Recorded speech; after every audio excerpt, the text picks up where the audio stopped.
आप सभी को जय हिंद। आज हम जिस टॉपिक पर बात करने वाले हैं वो है परिवहन। आज हम परिवहन विषय के ऊपर बात करेंगे। चलिए मैं यहाँ हेडिंग डाल देता हूँ, परिवहन। पहले इसकी परिभाषा हम समझ सकते हैं, परिवहन का मतलब होता क्या है। तो जब किसी पैसेंजर को या गुड्स को, मतलब जब किसी यात्री को या गुड्स मतलब सामान या माल को एक जगह से दूसरे जगह जब पहुंचाया जाता है, ट्रांसपोर्टेशन किया जाता है, तो ये पूरा सिस्टम जो है ये परिवहन कहलाता है।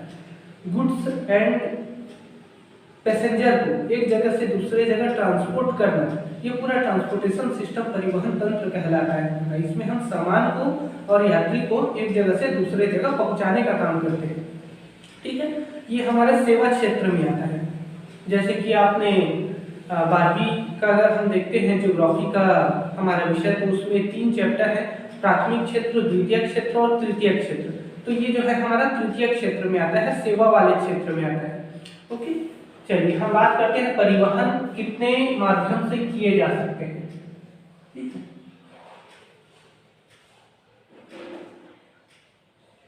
तो परिवहन के 3 माध्यम है। पहला स्थल मार्ग परिवहन, एक हम जो है स्थल मार्ग के माध्यम से कर सकते हैं। दूसरा है वायु मार्ग और तीसरा है जल मार्ग। यात्री को या सामान को एक जगह से दूसरे जगह अगर हमें पहुंचाना है तो उसके 3 रास्ते हैं। या तो हम स्थल मार्ग से ले जा सकते हैं, या वायु मार्ग से, या फिर हम जल मार्ग से। तो यहाँ पर देखिए, स्थल मार्ग को हम फिर से 2 भागों में बांट सकते हैं। एक है हमारा सड़क मार्ग और दूसरा है हमारा रेल मार्ग। क्लियर, सड़क मार्ग और रेल मार्ग। तो ये सभी क्या है, परिवहन के माध्यम है।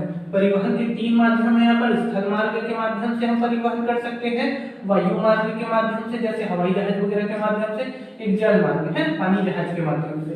स्थल मार्ग में भी हम 2 प्रकार के इस्तेमाल करते हैं माध्यम का, एक सड़क मार्ग जिसमें गाड़ियों का उपयोग करते हैं, एक रेल मार्ग जिसमें ट्रेन का उपयोग करते हैं।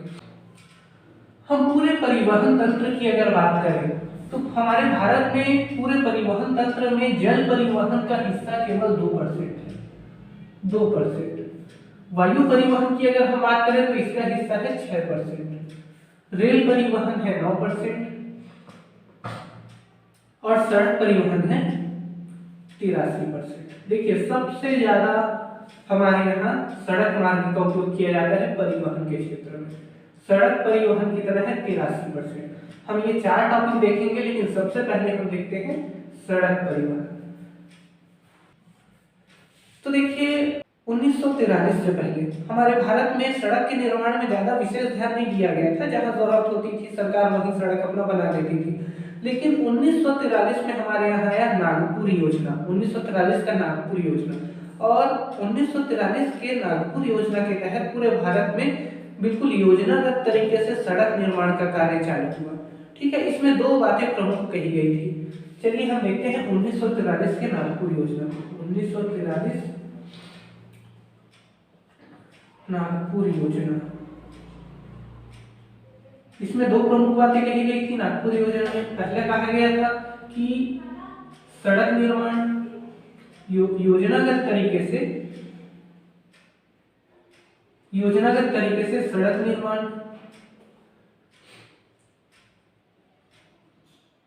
किया जाएगा और उसका रख रखाव भी किया जाएगा। मतलब हम सड़क बनाएंगे और साथ में उसका मेंटेनेंस भी करेंगे। ये 2 बातें जो है कही गई थी। ऐसा नहीं कि भाई हमने जो है सड़क बना दिया और सड़क बनाने के बाद जो है हम उसको भूल गए, है ना, उसमें गड्ढे पड़ रहे हैं और वो सड़क जो है चलने के लायक नहीं है। नहीं, सड़क निर्माण करेंगे और साथ में जो है हम उसका रख रखाव, उसका मेंटेनेंस भी करेंगे। और दूसरी बात यहाँ पर क्या कही गई थी कि सड़क निर्माण केवल एक ही सरकार नहीं करेगी, सभी सरकार अपने अपने स्तर पर सड़क का निर्माण करेंगे। जैसे केंद्र सरकार ये भी सड़क निर्माण करेगी, राज्य सरकार ये भी अपने स्तर पर सड़क निर्माण करेगी, जिला सरकार ये भी सड़क निर्माण करेगी, और ग्राम पंचायत ये भी सड़क निर्माण करेगी। केंद्र सरकार के द्वारा जो सड़क बनाया जाता है उसको कहा जाता है नेशनल हाईवे। राज्य सरकार द्वारा बनाया गया सड़क को हम कहते हैं स्टेट हाईवे। जिला सरकार द्वारा जो सड़क बनाया गया इसको हम कहते हैं डिस्ट्रिक्ट रोड, और ग्राम पंचायत द्वारा बनाया गया सड़क को हम बोलते हैं विलेज रोड। ओके, आपको यहाँ पर 4 प्रकार के साइन बोर्ड दिख रहे होंगे, इन्हें मील का पत्थर कहा जाता है। येलो रंग का जो आपको साइन बोर्ड दिख रहा है, येलो रंग का जो आपको पत्थर दिख रहा है, ये लगाया जाता है नेशनल हाईवे पर। ग्रीन रंग का होता है स्टेट हाईवे के लिए, ब्लैक कलर का होता है डिस्ट्रिक्ट रोड के लिए, और रेड कलर का होता है ग्राम पंचायत के लिए। अगर आप किसी सड़क पर जा रहे हैं, आपको येलो रंग का अगर आपको मील का पत्थर दिख जाए तो आप समझ जाइए कि आप नेशनल हाईवे पे जा रहे हैं। वहीं अगर आपको रेड कलर का दिख जाए तो आप समझ जाइए कि आप जो है प्रधानमंत्री ग्राम सड़क योजना वाली सड़क पर चल रहे हैं। क्लियर? नेशनल हाईवे बनाने का जो जिम्मेदारी है या इसके रख रखाव निर्माण का जो जिम्मेदारी है, ये एक संस्था को दिया गया है जिम्मेदारी, और उसे हम कहते हैं NHAI, national highway authority of India. ठीक है। स्टेट हाईवे की अगर हम बात करें तो यहाँ पर होता है SPWD, मतलब स्टेट पब्लिक वर्क डिपार्टमेंट, राज्य लोक निर्माण विभाग। जिला स्तर के अगर हम रोड की बात करते हैं, डिस्ट्रिक्ट रोड का, तो डिस्ट्रिक्ट रोड निर्माण करने का कार्य होता है डिस्ट्रिक्ट PWD विभाग को, और यहाँ पर होता है ग्राम पंचायत को,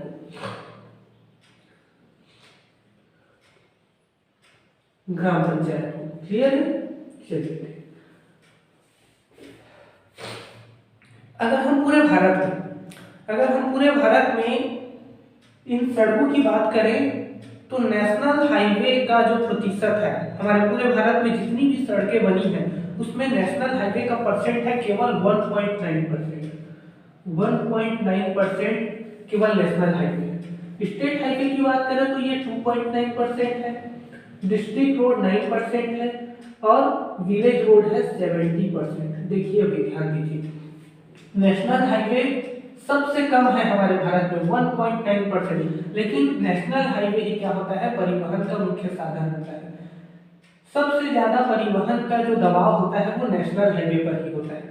केंद्र सरकार द्वारा बनाया हुआ जो नेशनल हाईवे है वो सबसे कम है, जबकि ये सबसे छोटी इकाई है, लेकिन इन्होंने क्या किया, सबसे ज्यादा सड़क बनाया है। पूरे भारत में 70% जो सड़क है वो विलेज रोड है, हमारा ग्राम पंचायत द्वारा बनाया हुआ सड़क है। इसके पीछे कारण क्या है, क्योंकि वही देखिए नेशनल हाईवे अकेली है ना, यहाँ पर तो ये मुख्य क्षेत्रों को जोड़ने के लिए ही जो है सड़क निर्माण करेगी। लेकिन अगर हम ग्राम पंचायत की बात करें तो पूरे भारत में लगभग 2.5 लाख के आसपास ग्राम पंचायत, और सभी अपने अपने क्षेत्र में काम कर रहे हैं। इस कारण क्या है, विलेज रोड हमारे यहाँ बहुत ज्यादा है। दूसरा एक और कारण है विलेज रोड का प्रतिशत सबसे ज्यादा होने के पीछे, एक कारण ये भी है, वो है प्रधानमंत्री ग्राम सड़क योजना PMGSY, जो कि 25 दिसंबर सन 2000 में आई थी। ठीक है, अटल बिहारी वाजपेयी जी के समय। इसमें यह कहा गया था कि 500 से ज्यादा जनसंख्या वाले जितने भी गांव हैं उसको बारहमासी सड़कों के द्वारा जो है जोड़ा जाएगा। बारहमासी सड़क उन्हें कहते हैं जो कि जहां पानी निकास की अच्छी व्यवस्था हो, जहां पर जो है बारिश के समय में कोई प्रॉब्लम हो, और साल भर वहां पर जो है हम आवागमन कर सकते हैं, वो बारहमासी सड़कें कहलाती है। क्लियर है? तो देखिए ये है हमारा पूरा डाटा। नेशनल हाईवे पर हम ज्यादा फोकस करेंगे, ये ज्यादा इंपॉर्टेंट है। नेशनल हाईवे अगर हम देखते हैं पूरे भारत में तो कुल मिलाकर के 599 नेशनल हाईवे, पूरे भारत में total number of national highway, total number of national highway 599। और अगर हम पूरे भारत में नेशनल हाईवे की अगर लंबाई की बात करें तो ये लंबाई है 1,32,500 किलोमीटर, मतलब 13,25,00 नंबर आप याद रखिएगा, 1,32,500 किलोमीटर ये पूरे भारत में नेशनल हाईवे की लंबाई है। ओके, अगर हम देखते हैं सबसे ज्यादा नेशनल हाईवे कहां पर है, तो सबसे ज्यादा नेशनल हाईवे है हमारा महाराष्ट्र में। नेशनल हाईवे की अगर हम बात करें तो सबसे ज्यादा नेशनल हाईवे है हमारा महाराष्ट्र। चलिए यहाँ देखते हैं महाराष्ट्र। दूसरे नंबर पर आता है उत्तर प्रदेश, और तीसरे नंबर पर आता है कर्नाटक। ठीक है, अगर वही स्टेट हाईवे की अगर हम बात करते हैं तो यहाँ पर भी महाराष्ट्र में सबसे ज्यादा स्टेट हाईवे है। दूसरे नंबर पर भी उत्तर प्रदेश ही है और तीसरे नंबर पर आता है गुजरात। क्लियर है। कई बार ऐसा भी पूछ देता है जो हमारे पूर्वोत्तर वाले जो राज्य है ना, उस तरफ जो पूर्वोत्तर वाले राज्य हैं वहां पर सबसे ज्यादा लंबा नेशनल हाईवे कहां पर है। तो पूर्वोत्तर के राज्यों की बात करें तो सबसे लंबा अगर वहां पर नेशनल हाईवे किसी राज्य में है तो वो है असम में, असम। ओके, दूसरे नंबर पर है अरुणाचल प्रदेश और तीसरे नंबर पर है मणिपुर। क्लियर है। चलिए, तो ये तो थी हमारा नेशनल हाईवे से संबंधित कुछ फैक्चुअल चीजें। अब चलिए हम एक एक करके कुछ इंपॉर्टेंट नेशनल हाईवे हैं उनकी जानकारी ले लेते हैं।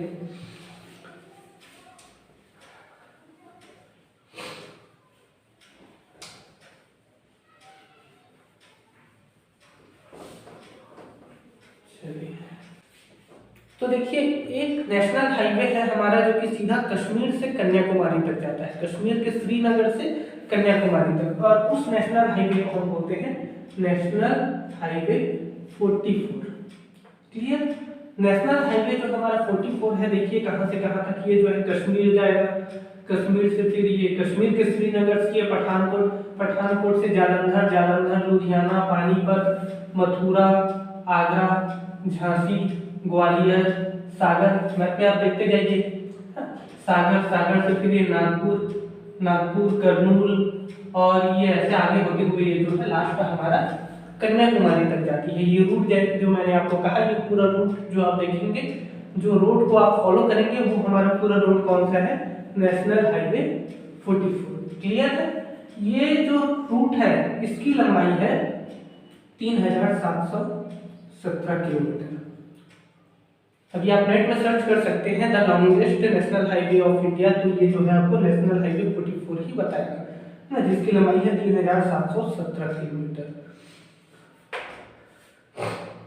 अब हम बात करते हैं दूसरे नंबर का जो हमारा नेशनल हाईवे है, और वो है नेशनल हाईवे 27, नेशनल हाईवे 27, जो कि हमारा गुजरात, राजस्थान, मध्य प्रदेश, यूपी, बिहार, वेस्ट बंगाल और ये असम तक जाती है। देखिए 1 2 3 4 5 6 7 स्टेट को क्रॉस करती है। वहीं अगर इसकी बात करें तो ये 13 स्टेट को क्रॉस करती है। ये भी इंपॉर्टेंट क्वेश्चन है। नेशनल हाईवे 44 13 स्टेट को क्रॉस करेगी और नेशनल हाईवे 27 जो है ये 7 स्टेट को 7 स्टेट को क्रॉस करती है, और इसकी लंबाई है लगभग 3507 किलोमीटर लगभग। लेकिन देखिए यहाँ पर ये जो है हमारा ये जाता है पोरबंदर, पोरबंदर से, गुजरात के पोरबंदर से असम के सिलचर तक, असम के सिलचर तक जाता है। क्लियर है। लेकिन अभी वर्तमान में क्या किया गया है, सिलचर के आगे भी रोड बना दिया गया है और इस रोड को नेशनल हाईवे 37 में ले जाकर के जोड़ दिया गया है, जिसके कारण इसकी लंबाई बढ़ गई है और ये हो गया है 4112 किलोमीटर। और वर्तमान में अगर हम देखते हैं नए रिपोर्ट के अनुसार तो ये है हमारा longest national highway of India. Bharat का सबसे लंबा नेशनल हाईवे है हमारा 27, और सेकंड नंबर पर आता है हमारा ये। तो ठीक है, ये जो है आप थोड़ा ध्यान रखिएगा, नेट में ऐसा सर्च करेंगे तो इसे फर्स्ट बता रहा है, लेकिन अभी नए रिपोर्ट के अनुसार जो national highway authority of India की जो नई रिपोर्ट है इसके अनुसार जो है ये हमारा नया सबसे बड़ा नेशनल हाईवे है, क्योंकि सिलचर के आगे जो रोड ब्रेक कर दिया गया था इसको नेशनल हाईवे 37 में ले जाकर के जोड़ दिया गया, जिसके कारण इसकी लंबाई क्या हो गई है, थोड़ी बढ़ गई है। क्लियर है।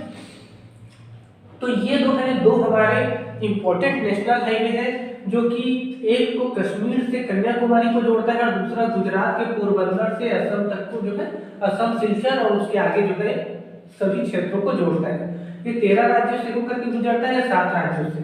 सबसे लंबा नेशनल हाईवे ये है और सेकंड नंबर पे जो है हमारा ये नेशनल हाईवे जो है हमारा ये वाला नेशनल हाईवे 44 जो है, इसे हम बोलते हैं नॉर्थ साउथ कॉरिडोर, उत्तर दक्षिण गलियारा। और ये वाला जो हमारा नेशनल हाईवे है 27, ये वाला नेशनल हाईवे, इसे हम कहते हैं ईस्ट वेस्ट कॉरिडोर, मतलब पूरा पश्चिम गलियारा। क्लियर है। चलिए हम कुछ और इंपॉर्टेंट नेशनल हाईवे की बात कर लेते हैं। इसे मैं रफ कर देता हूं।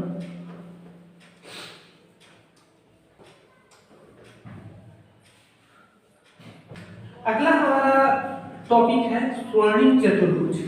ठीक, कुछ नेशनल हाईवे मिल करके एक चतुर्भुज बनाती है, एक रेक्टेंगल बनाती है, जिसको हम स्वर्णिम चतुर्भुज बोलते हैं। स्वर्णिम चतुर्भुज। ओके, चलिए ठीक है, हम देखते हैं क्या है। सन 2001 में है ना, अटल बिहारी वाजपेयी जी जब प्रधानमंत्री थे, तब उस समय एक स्कीम आई थी कि भाई जो हमारे ये बड़े बड़े जो महानगर है इनको आपस में जोड़ना चाहिए। तो इनको इन जैसे दिल्ली, मुंबई, कलकत्ता, चेन्नई, ये सभी महानगरों को आपस में जोड़ने के लिए एक स्वर्णिम चतुर्भुज योजना आई थी 2001 में, और ये 2012 तक जो है कंप्लीट हो गई, और 2012 तक जो है इन सभी 4 महानगरों को आपस में जोड़ दिया गया। इसे हम स्वर्णिम चतुर्भुज योजना या गोल्डन क्वाड्रिलेटरल स्कीम के नाम से हम जो है इसको जानते हैं। तो चलिए देखिए, यहाँ पर है हमारा दिल्ली, दिल्ली से हरियाणा, हरियाणा राजस्थान, राजस्थान से गुजरात, गुजरात से जो है हमारा मुंबई, और मुंबई से हमारा चेन्नई एक नेशनल हाईवे होकर के जाता है, जिसको हम बोलते हैं national highway 48, national highway 48। Okay, जिसकी पूरी लंबाई है 2807 किलोमीटर। ना दिल्ली से लेकर के चेन्नई तक का अगर हम नेशनल हाईवे 48 को फॉलो करते हैं तो टोटल लंबाई होती है हमारी 2807 किलोमीटर। और वहीं अगर हम आगे जाते हैं तो ये यहाँ से हमको चेन्नई से कलकत्ता तक पहुंचाता है, चेन्नई से आंध्र प्रदेश, उड़ीसा होते हुए वेस्ट बंगाल, कलकत्ता तक पहुंचाता है। और ये नेशनल हाईवे है हमारा नेशनल हाईवे 16। यही अगर हम आगे बढ़ते हैं तो ये कलकत्ता से हमें ये बिहार, यूपी ऐसा होते हुए जो है हमें आगरा तक पहुंचाता है, आगरा, आगरा। और ये हमारा नेशनल हाईवे है, नेशनल हाईवे 19। और हमने जो उत्तर दक्षिण गलियारा की बात कही थी, ये आगरा में उसी के साथ मिल जाता है। और अगर हमें यहाँ आगरा से आगे जाना है तो हमें उसी उत्तर दक्षिण गलियारा जो कि नेशनल हाईवे 44 था, इसको फॉलो करना पड़ता है। तो देखिए 4 प्रकार के यहाँ पर नेशनल हाईवे यूज हो रहे हैं। एक दिल्ली से होकर के चेन्नई तक जाने के लिए नेशनल हाईवे 48, फिर चेन्नई से कलकत्ता जाने के लिए नेशनल हाईवे 60, और कलकत्ता से आगरा जाने के लिए नेशनल हाईवे 90, और फिर वहां उसके बाद फिर आगे दिल्ली तक जाने के लिए नेशनल हाईवे 44। पहले इसके नाम कुछ और थे ना, यहाँ पर अभी जो है इसके नाम को चेंज कर दिया गया है। अभी पहले का अगर आप देखते हैं, आपके पास जो मैप है, अगर आप उस मैप को देखते हैं तो वहां पर आपको कलकत्ता से दिल्ली जाने के लिए नेशनल हाईवे 2 दिखाएगा, वहीं चेन्नई से कलकत्ता के लिए आपको नेशनल हाईवे 5 दिखाएगा, और दिल्ली से इस तरफ और दिल्ली से अगर आप इस तरफ आते हैं तो नेशनल हाईवे 8, और यहाँ से इस तरफ जो है आपको 4। ये जो है ना, दिल्ली से मुंबई के लिए आपको 8 नंबर का नेशनल हाईवे, और मुंबई से चेन्नई के लिए आपको 4 नंबर का नेशनल हाईवे। लेकिन ये पुराना डाटा है, अभी जो है नेशनल हाईवे का नंबरिंग चेंज हो चुका है, उस हिसाब से अभी बिल्कुल लेटेस्ट डाटा मैं आपको बता रहा हूँ है ना। दिल्ली से ये वाला जो हमारा हिस्सा है ये पूरा नेशनल हाईवे 48 कहलाता है, जिसकी पूरी लंबाई ये है। ये केवल नेशनल हाईवे 48 की लंबाई है। अगर हम पूरे स्वर्णिम चतुर्भुज की लंबाई देखते हैं तो ये है हमारा 5846 किलोमीटर। क्लियर है, ये हमारे पूरा जो है स्वर्णिम चतुर्भुज की लंबाई। चलिए हम कुछ और इम्पोर्टेंट नेशनल हाईवे को देख लेते हैं। सबसे लंबा नेशनल हाईवे को हमने देख लिया, सबसे छोटा स्मॉलेस्ट नेशनल हाईवे की अगर हम बात करें तो अगर आप अभी नेट में सर्च करेंगे तो आपको बताएगा केरला में जो है केरला में एर्नाकुलम करके एक जगह है, वहां से लेकर के कोच्चि है ना, ये दोनों का बीच का जो एक नेशनल हाईवे है जिसकी लंबाई केवल 6 किलोमीटर है, ये सबसे छोटी नेशनल हाईवे कही गई है। नेशनल हाईवे 47A बोलते हैं हम इसको। तो ये सबसे छोटी नेशनल हाईवे, लेकिन वर्तमान में ये भी चेंज हो चुका है। हमारा वेस्ट बंगाल में जो हमारा नेपाल वाला बॉर्डर है ना, वेस्ट बंगाल में अगर आप देखेंगे तो नेपाल वाला जो हमारा बॉर्डर है बांग्लादेश, वेस्ट बंगाल और नेपाल का जो हमारा बॉर्डर है वहां पर है हमारा सबसे छोटा नेशनल हाईवे, और वो है हमारा 1.2 किलोमीटर का, 1.2 किलोमीटर का, जिसको हम बोलते हैं नेशनल हाईवे 327B। ये 327B वाला जो हमारा नेशनल हाईवे, अभी इसका भी नाम चेंज हो चुका है, ये 327B नहीं है, अब ये 966B हो गया है। और इसका नाम जो है वो जो सबसे स्मॉलेस्ट नेशनल हाईवे जिसकी हम बात कर रहे हैं वेस्ट बंगाल और हमारा नेपाल का जो बॉर्डर बनाता है उसका भी नाम चेंज हो गया है 966B। और ऐसे अगर आप अभी नेट में सर्च करेंगे तो ये 327B ही बताएगा आपको, और इसकी लंबाई है 1.2 किलोमीटर। और ये जिन दो जगहों को जोड़ता है वो है पानी टंकी से पानी टंकी से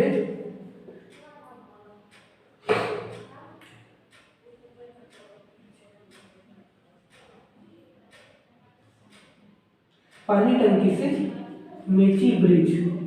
मेची ब्रिज एक नदी है ना, मेची नदी है एक तो, जो कि भारत और पाकिस्तान का बॉर्डर बनाती है। और उसी ब्रिज पर, उसी नदी पर एक ब्रिज बनाया गया है जिसको हम मेची ब्रिज बोलते हैं। वहीं पर कोई जगह होगा है ना जहाँ पानी टंकी के नाम से हम उसको जानते हैं, तो वहां से लेकर के मेची ब्रिज तक का जो डिस्टेंस है उसके लिए बनाया गया है नेशनल हाईवे 966B, जिसकी टोटल लंबाई है 1.2 किलोमीटर। क्लियर है। वहीं अगर हम नेशनल हाईवे 1 की बात करें, ये भी इंपॉर्टेंट है, हमको पता होना चाहिए। हमारा जो नेशनल हाईवे 1 है ये कश्मीर को लद्दाख से जोड़ता है। कश्मीर का जो बारामूला है वहां से स्टार्ट होकर के लद्दाख के लेह तक जाता है। बारामूला से लेह तक जाता है। क्लियर है। अगला बहुत इंपॉर्टेंट नेशनल हाईवे है हम लोग का NH4। NH4 यहाँ पर अंडमान निकोबार में सबसे लंबा नेशनल हाईवे है, जिसकी लंबाई लगभग 230 किलोमीटर है। ओके, तो ये हमने जो है नेशनल हाईवे के बारे में बात किया, सड़क परिवहन के बारे में बात किया, और हमने कुछ इंपॉर्टेंट सड़कों के बारे में भी चर्चाएं की। अगले बार हम भूगोल का कुछ और इंटरेस्टिंग टॉपिक लेकर के आएंगे। ओके।